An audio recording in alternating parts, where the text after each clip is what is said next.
ఉన్నాం. మళ్ళీ సుఖము శాంతి కోసము పూజలు వ్రతాలు యజ్ఞాలు చేస్తున్నాం అంటే చాలా మంచిదే. కానీ మళ్ళీ చీకటి దేవారాయని కోళ్లను మేకలను కోసి మాంసాలు వండి అందరు తింటారు. మళ్ళీ మిగిలిన మాంసము బొక్కలు చర్మము ఇంటిలోనే బొంద పెడతారు అంటే తాను ఉండే ఇల్లుని మసను కూటి చేసినప్పుడు ఆ ఇంటిలో సుఖము శాంతి ఎలా ఉంటుంది? తన సుఖము కోసము ఒకరి ప్రాణాలను లెక్క చేయక కష్టాలు నష్టాలు చేస్తున్నావు అంటే నువ్వు ఎలా సుఖము పొందగలుగుతావు?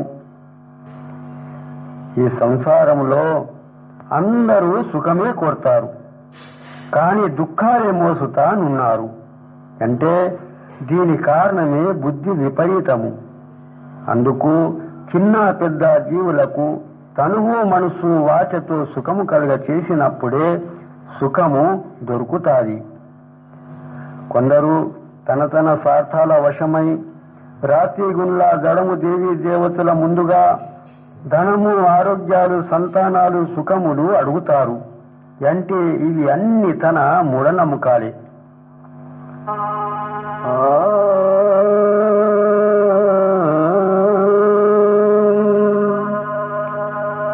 జడమూరవుతూ పలుకదు నీవు ఏమన్నా, జడమూరవుతూ పలుకదు నీవు ఏమన్నా, ఇంత నీకు తెలువదా ఓ పిచ్చినాయన్న సోదరా పిచ్చినాయన్న.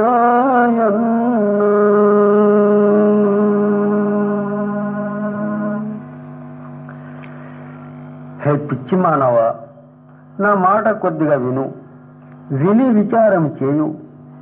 నీవు ఏ రాత్రి దేవి దేవుళ్ళ ముందుగా ఏమి ఏమి అంటున్నావో ఆ రైతు ఏమి వినగలుగుతాది?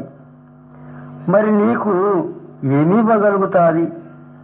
లేదా దేవి ధనం ఇచ్చే తల్లి అయితే మీరు శ్రమలు ఎందుకు పడతారు? లేదా రోగాలు నివారించే తల్లి అయితే ఔషధాలు మందులు ఎందుకు తాగుతారు? డాక్టర్లకు ఎందుకు డబ్బులు ఇచ్చి ఇల్లు తల చేసుకుంటారు? లేదా సంతానాలు ఇచ్చే తల్లి అయితే భర్త అవసరమేమి? ఎంత పిచ్చి మూఢ నమ్మకాలు! ఇటువంటి మూఢ నమ్మకాల యందు ఇరికి ఈ జీవులు అనాది కాలము నుండి గర్భవాసాల దుఃఖాలు మోసుతున్నాయి. అన్నలారా, సోదర మిత్రులారా, అక్క చెల్లిల్లారా, ఆ దేవీ దేవతల పేరట జీవుల హింసలు చేయకండి. వట్టి నోటితో రామరామాయని స్మరణాలు పూజలు చేసి స్వర్గము మోక్షము ఆశలు కంటున్నారు. కానీ మీరు చూసే కలలన్నీ వట్టియే. కామక్రోధాషడ గుణాలు వదులక, కామక్రోధాషడ గుణాలు వదులక కర్మలన్నీ కరమయే. రామ రామాయణి తలచుతే ఫలమేమి విశ్వసించి వీణా వినురవీరా.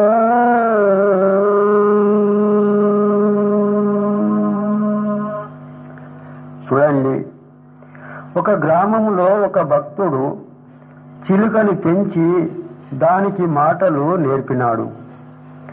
ఆ చిలుక రోజున రామ రామ శివ శివ హరి హరి అని పలుకుతుంది. మళ్ళీ ఎవరైనా ఇంటికి వస్తే రండి కూర్చుండండి అని పలుకుతుంది. ఒకనాడు ఆ గ్రామముకు ఒక మహారాజు వచ్చి మందిరములో సతసంగత్యము పారాయణము మొదలు పెట్టుకున్నాడు. అప్పుడు గ్రామస్తులందరూ ప్రతిరోజు సతసంగానికి పోతుండే. అప్పుడు ఈ భక్తుడు కూడా సత్సంగానికి వెళ్ళుతుండే. అప్పుడు భక్తుడు ఇంటి నుండి బయట వెళ్ళుతుండగా ఆ చిలుక అంటాది, హే భక్త, నువ్వు రోజు రోజున ఈ సమయముకు ఎక్కడ పోతావు? అప్పుడు భక్తుడు అంటాడు, మందిరములో మహారాజు సత్సంగము వినుటానికి పోతాను. అప్పుడు చిలుక అంటాది, సత్సంగం చేస్తే ఏమి దొరుకుతాది? అప్పుడు భక్తుడు అంటాడు, ఆ చోట దేవుని నామస్మరణాలు సంకీర్తనాలు నడుస్తానుంటాయి, దానితో జీవునికి మోక్షం దొరుకుతాది. అప్పుడు చిలుక అంటాది, నేను రోజు రోజున రాత్రి పగలు రామ రామ హరి హరి శివ శివ అని తలుచుతున్నాను, మరి నాకు ఎందుకు మోక్షం దొరుకుతలేదు?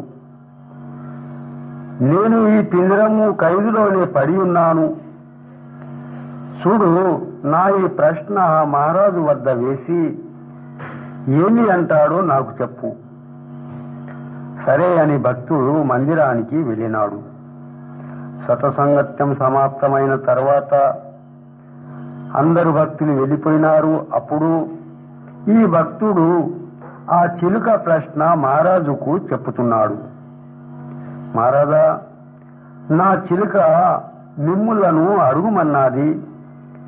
నేను రోజు రోజున రామరామాయని తలుచుతున్నాను, మరి నాకు మోక్షము ఎందుకు దొరుకుతలేదు? మరి నాకు మోక్షము ఎప్పుడు దొరుకుతాది?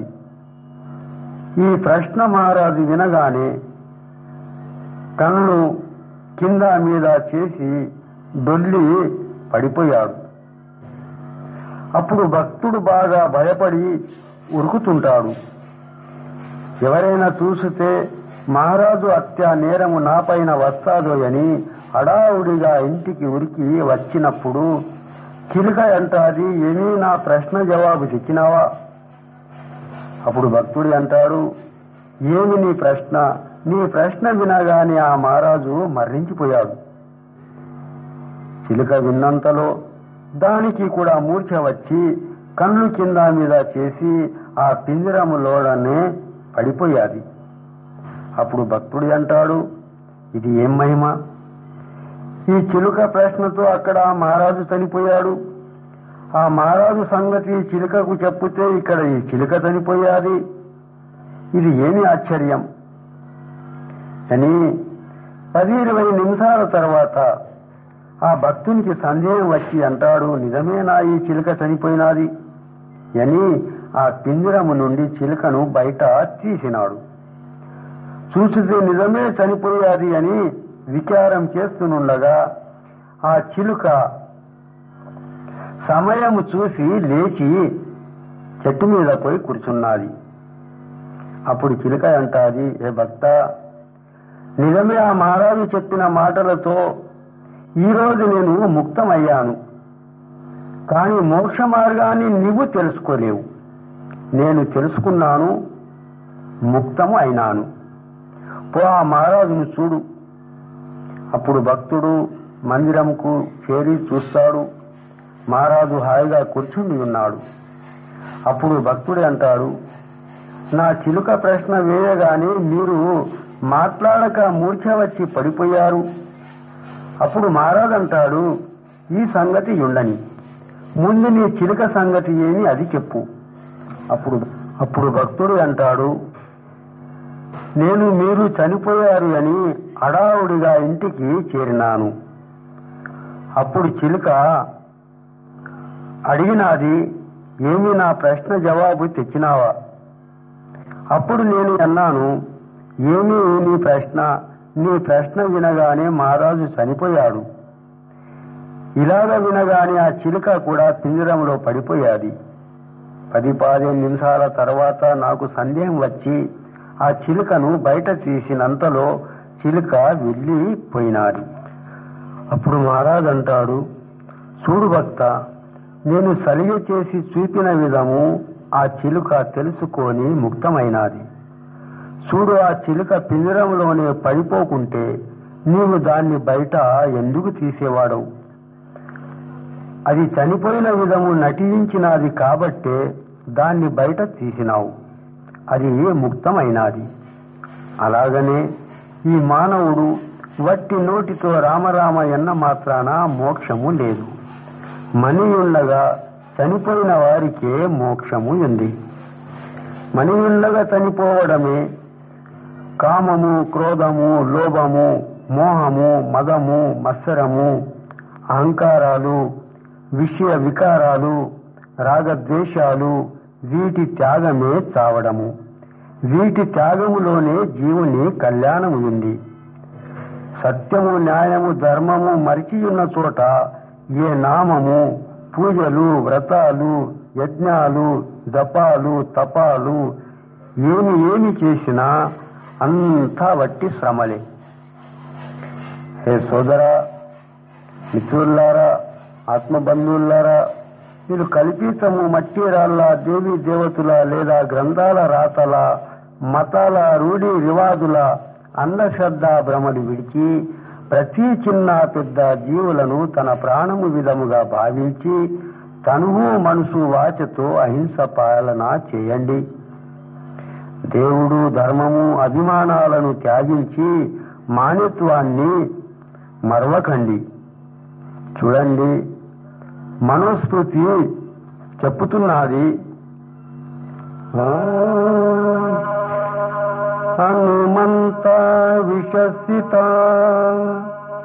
నిహంత క్రయ విక్రయీ సంస్కృత చోపార్త సాధకశ్చేతి ఘాతక. అనగా ఒక్క హింస పాపము 8 వాళ్లకు అనుభవించబడతాది. ఒకటి చంపటానికి ఆజ్ఞ ఇచ్చేవారికి, రెండవ చంపేవారికి, మూడవ మాంసము అమ్మేవారికి, నాలుగవ మాంసము కొనేవారికి, ఐదవ మాంసము కడిగేవారికి, ఆరవ మాంసము వండేవారికి, ఏడవ మాంసము వడ్డన చేసేవారికి, 8వ మాంసము తినేవారికి. ఈ విధము మనోస్మృతి 5వ అధ్యాయము 51 శ్లోకములో చెప్పబడుతున్నది. ఏ శాస్త్రము లేదా ఏ గ్రంథము లేదా గురువులు జీవుల హత్యలు చేయటానికి చెప్పుతున్నాయో అది శాస్త్రము కాదు, ధర్మము కాదు. అవసరమైతే ఒకరి ప్రాణానికి ప్రాణమివ్వవలసినది కానీ పరజీవులకు నష్టాలు చేయకూడదు. ఇందులోనే మానవుని కళ్యాణము ఉంది.